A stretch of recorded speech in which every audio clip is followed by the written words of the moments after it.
the reason why we started the whole thing with transforming your own hidden bias is so that you, as a person, as a teacher in this case, have enough knowledge, self-awareness, so that when you said you don't want to do harm, um, uh, so that you are aware of your own tendency towards bias, and you can take active steps to correct.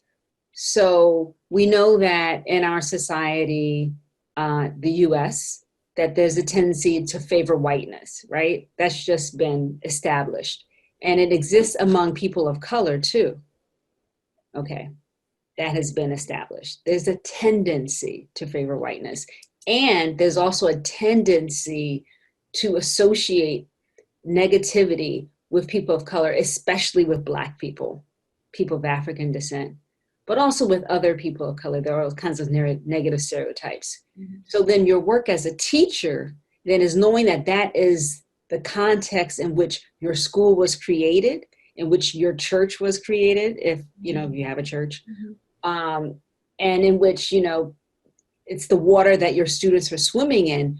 Then you know you've got two things to take on: the tendency to center or favor whiteness, and the tendency to disfavor or associate negativity with people of color, especially Black people.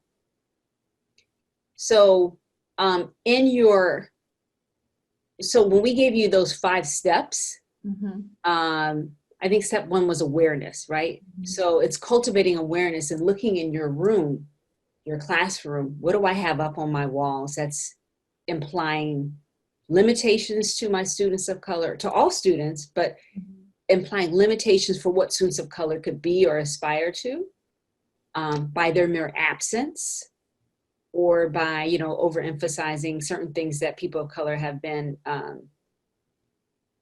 associated with for a while, like basketball, for example, and Black men. And, you know, we said step 2 was to take stuff down. So if I was a teacher, part of what's happening about race isn't even verbal yet. It's all in my preparation for what I've done, what's in the room, what's in my syllabus.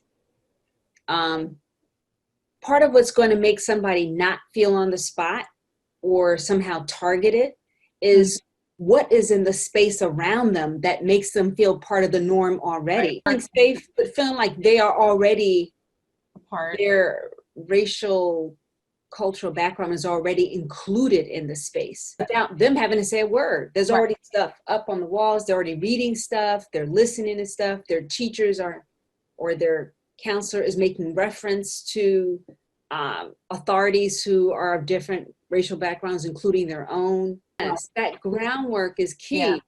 And sometimes what you have on your walls cues people what's of interest to you or what's important to you before they even come in, or, you know, who you refer to in a conversation. You know, I'm talking about as an authority, or as a quote you just read, or a snippet of poetry. All that is implying to someone that you have cultural awareness and respect, without putting them on the spot at all. And then somebody may want to add something to you. They may want to say, you know, I didn't know you liked so-and-so. You know, they can initiate the conversation. It doesn't have to be coming from you. School has a curriculum. That's one of the key things you have. But I know schools also have all kinds of messaging on your walls and in the bathrooms and stuff like that. But you also have adult bodies. And if your adult bodies who have power are all white, then you've already communicated a whole bunch to your students. I think so many teachers, and I know you're a counselor, but so many, you know, people work with young people that they want to know, how do we talk about this, Amanda? Want to talk about it. And part of before you do the talking is this prep work. Yeah. To see differently and then to add stuff in. That's authentic to you. So you may need to be expanding what you're listening to.